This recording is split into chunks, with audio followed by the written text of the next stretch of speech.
Friends, it is often believed that talent and hard work is necessary to succeed.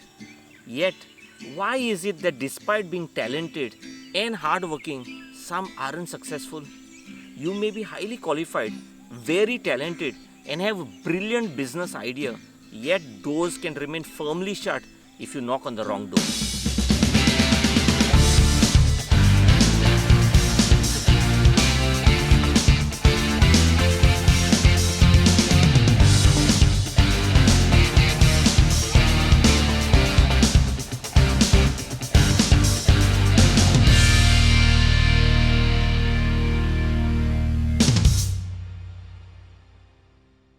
A joke is told of two beggars in London. Now they would beg in different areas of London. One would beg just as long as the other did, but only collected 2 or 3 pounds every day. The other beggar would bring home a suitcase full of 10-pound notes, drive a Mercedes, lived in a mortgage-free house, and had lot of money to spend. Now the poor beggar, in utter disappointment, said to the richer one day, "I work just as long and hard as you do, but how is it that you bring home a suitcase full of 10-pound notes every day while I struggle to collect a few pounds daily?" The rich beggar then replied, "Brother, look at your sign. What does it say? I have no work. I have a wife and 6 kids to support. No wonder you only get 2 or 3 pounds. Well, look at my sign. It reads, I only need another 10 pounds to go back to Pakistan." So if at first you don't succeed, try another way. Try a new strategy. Now, according to Alex Banayan, the author of the best-selling book titled The Third Door, there is the first door, what is the main entrance, where 99% of the people wait in line hoping to get in. The second door is the VIP entrance, where billionaires and celebrities slip through. But there's the third door. It is the entrance where you've got to jump out of the line, run down the alley, bang on the door 100 times, crack open the window, and maybe sneak through the kitchen. The fact is, there is always a way in. Most people don't even know it exists, but really it does. You have to take a detour around the back of the club or maybe sneak through a kitchen, but you can find your way if you are determined enough. Now, Alex Banayan was a student at the medical school when he realized that this wasn't something he wanted to do. His own journey as a successful author was through the use of what was known as the third door strategy. He was only 19 years when he quit medical school to pursue his dreams. Despite the fear of disappointing his parents and failing out of the prestigious medical school, Alex took this journey to find the answers to the questions of how successful people went through the third door without waiting in line or getting access to the VIP entrance. The third door is a metaphor for achieving success in life or business by taking your own path. It is a strategy to use multiple methods to get inside when faced with setbacks. Now, the author takes the readers on a journey of how he chased Larry King in a grocery store, waited in the bathroom to talk to Tim Ferriss, used his network to meet up with Bill Gates, and a dozen more of the world's most successful people. Banayan's book is also filled with people who took the third door and how the legendary icons broke through and launched their careers. Now, according to the author, an important third door to unlock the doors of opportunity is through persistence, but in the right way. Now, persistence really is critical to reaching your dreams. It doesn't matter where you come from or how many resources you have, nor your culture and age really matter. What only matters is the need to understand that the third door is about giving yourself permission to keep trying till the door opens. Now, Banayan was a huge fan of Tim Ferriss and wanted to seek advice from the American entrepreneur, investor, author, and lifestyle guru. Alex recounted how he used the third door to finally get an interview with Tim. Now, Alex Banayan emailed Ferriss's assistant several times but received no response for weeks. Alex decided he would try to meet Ferriss in person by attending a conference where Ferriss was scheduled to give a speech. Now, to get the best chance of speaking with Ferriss in person, Banayan looked for the nearest location near the stage, which unfortunately turned out to be the men's washroom. Alex crouched next to the toilet for 30 minutes until he heard applause. He then opened the bathroom door and saw Tim Ferriss right in front of him. Now, Alex quickly told Ferriss about his mission of interviewing successful icons and asking them about the journey, their success journey, and Ferriss said he would get back to him in a few days. However, several weeks passed and Banayan hadn't received any email from Ferriss.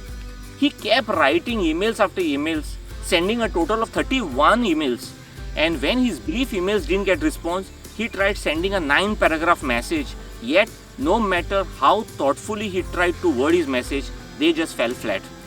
Now then one day, out of the blue, Alex got an email saying Ferriss was free to do an interview the next day. Finally, Ferriss agreed to talk, and much later in life, Alex learned he had got that interview not because of his persistence, but because his persistence had now become an annoyance to Ferriss.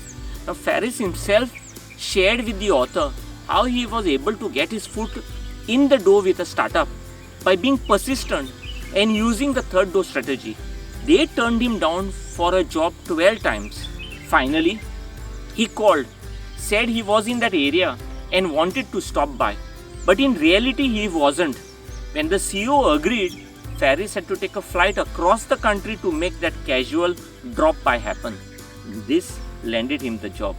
Friends, as Helen Keller rightly said, a bend in the road is not the end of the road unless you fail to make the turn. The second third door strategy is about pushing through in spite of fear. Making mistakes and being afraid are a natural part of an entrepreneurial journey. Alex Banayan recounts the third door strategy used by Bill Gates to succeed. He was a 19-year-old boy when MITS released the world's first microcomputer kit. Bill and his best friend Paul Allen wrote a letter to the founder of MITS offering to sell a software to run it. When they didn't receive a reply, they debated how to follow up. Now, Bill Gates handed the phone to Paul, and Paul refused, saying Bill was better at communicating by cold calling. But Bill too refused to do it. Eventually, they came up with a compromise that Bill would call but say he was Paul. Unbelievable to most, the fact is, even the person destined to be the world's richest man suffered from paralyzing fear. The founder of MITS was receptive and said they could come out to their office in New Mexico to demo the software. Bill was overjoyed. He had only one problem. He didn't actually have a software. Now, after 8 long weeks, Bill and Paul finished the software.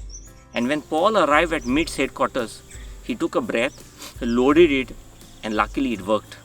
Paul and Bill closed the deal, signed the contract, and that's how they sold their first piece of software. One lesson that stands out is this. Although his talent for coding was remarkable, none of this would have happened if Bill Gates hadn't pushed through his fears in his room, picked up the phone, and called MITS. It was his ability to do the hard, uncomfortable thing that made this opportunity possible. Thirdly, figure out what others need and quickly fill the gap to get in.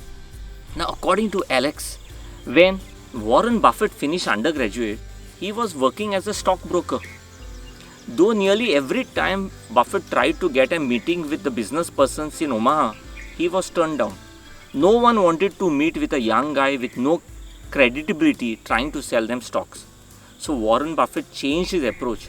He began calling business people and made them feel he could save them money on their taxes. All of a sudden, the business people said, "Come on in." Warren Buffett used the third door strategy to get his meetings. Friends, the lesson here is that just because people won't meet with you for the reason you want, that doesn't mean that they won't meet you at all. Just find another angle, figure out what they need, and use that as your way in. Fourth, if no one believes in you, believe in yourself. Alex recounts when Lady Gaga was in New York City trying to launch a career. She had a problem. She was relatively unknown and had trouble getting local venues to book her to perform. So she used the money she made as a waitress and went on to a print shop to make big posters of herself. Then she plastered them right in front of the bars and clubs where she wanted to perform. All of a sudden, the venue bookers took her calls. But when she wanted to negotiate better set times, she faced resistance. So she called the bars, changed her voice and said, "This is Lady Gaga's manager." And that Gaga only performed at 10 o'clock slot and this worked. Friends, the biggest takeaway from Lady Gaga's third door strategy to success is to stop waiting in hope that other people will recognize your talent. Be your own manager.